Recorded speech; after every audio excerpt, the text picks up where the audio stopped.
పుష్ప 2 నిర్మాతలకు తెలంగాణ హైకోర్టులో ఊరట లభించింది. నిర్మాతలు రవిశంకర్, నవీన్ ను అరెస్ట్ చేయొద్దని మధ్యంతర ఉత్తర్వులను జారీ చేసింది.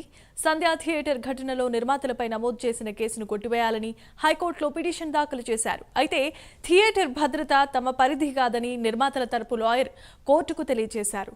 చర్యలను తీసుకున్నా అనుకోని ఘటన జరిగిందన్నారు. కాగా కౌంటర్ దాఖలు చేయాలని పోలీసులకు హైకోర్టు ఆదేశాన్ని జారీ చేసింది.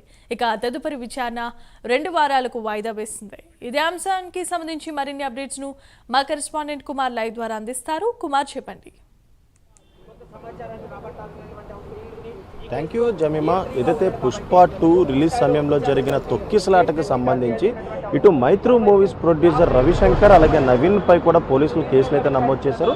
ఈ నేపథ్యంలోనే వీళ్ళిద్దరూ కూడా హైకోర్టును ఆశ్రయించి హైకోర్టులో పిటిషన్ అయితే దాఖలు చేశారు. తనపై వేసిన కేసును కొట్టేయాలంటూ కూడా క్వాష్ పిటిషన్ దాఖలు చేసిన నేపథ్యంలోనే ఈ రోజు హైకోర్టులోని ఏదైతే పుష్ప 2 సినిమా రిలీజ్ సంబంధించి ఏదైతే వేసిన పిటిషన్ అయితే విచారణకైతే రావడం జరిగింది. ముఖ్యంగా విచారణలో కూడా కీలకమైన అంశాలు కూడా ఏదైతే ఇటు మైత్రి మూవీస్ ప్రొడ్యూసర్ తరపున న్యాయవాది కూడా వాదించారు. ముఖ్యంగా థియేటర్కి సంబంధించిన భద్రత తమ పరిధిలోకి రాదంటూ కూడా ఏదైతే వాదనలు అయితే వినిపించిన నేపథ్యంలోనే ఇటు హైకోర్టు కూడా వాళ్ళ వాదనలకు ఏకీభవించింది. ఈ నేపథ్యంలోనే వీళ్ళిద్దరిని అరెస్ట్ చేయవద్దంటూ కూడా హైకోర్టు అయితే స్టే ఇచ్చిన నేపథ్యంలోనే వీళ్ళకి ఊరట లభించిందని చెప్పొచ్చు. ముఖ్యంగా పుష్ప 2 సినిమా రిలీజ్ సమయంలో కూడా ఈ సంఘటన జరిగిన సమయంలో కూడా ఏదైతే ఒక మహిళ చనిపోయింది, మరొక బాలుడికి అయితే తీవ్ర గాయాలయ్యాయి. ప్రస్తుతం బాలుడు కూడా ఏదైతే కిమ్స్ ఆసుపత్రిలో అయితే వైద్య పరీక్షలు అయితే ఇంకా చేస్తూనే ఉన్నారు. ఈ నేపథ్యంలోనే పోలీసులు ఇటు సంధ్యా థియేటర్ యాజమాన్యంతో పాటు ఇటు హీరో అల్లు అర్జున్తో పాటు మైత్రి మూవీస్ ప్రొడ్యూసర్స్ అయిన రవిశంకర్, నవీన్లపై కూడా కేసులు అయితే నమోదు చేశారు. ముఖ్యంగా మైత్రి మూవీస్ అసోసియేషన్ సంబంధించి వీళ్ళిద్దరిపై కేసులు నమోదు చేయడంతో కూడా వీళ్ళు హైకోర్టును ఆశ్రయించారు.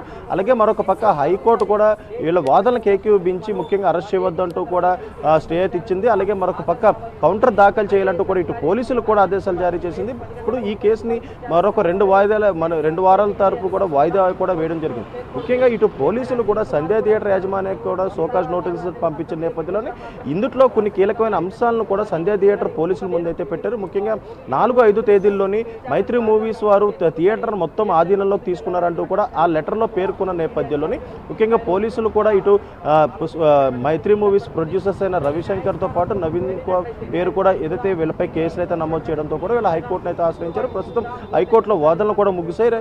ఈ కేసుని మరొక 2 వారాల పాటు వాయిదా వేయడం జరిగింది. అలాగే వీళ్ళకైతే ఊరట లభించింది. వీళ్ళ ముందుగా అరెస్ట్ చేయొద్దంటూ కూడా పోలీసులకు ఆర్డర్లు జారీ చేసింది. అలాగే మరొక పక్క కౌంటర్ కూడా దాఖలు చేయాలంటూ కూడా ఇప్పటికే పోలీసులకు ఆదేశాలు అయితే జారీ చేయడం జరిగింది. Right, thanks for the updates Kumar.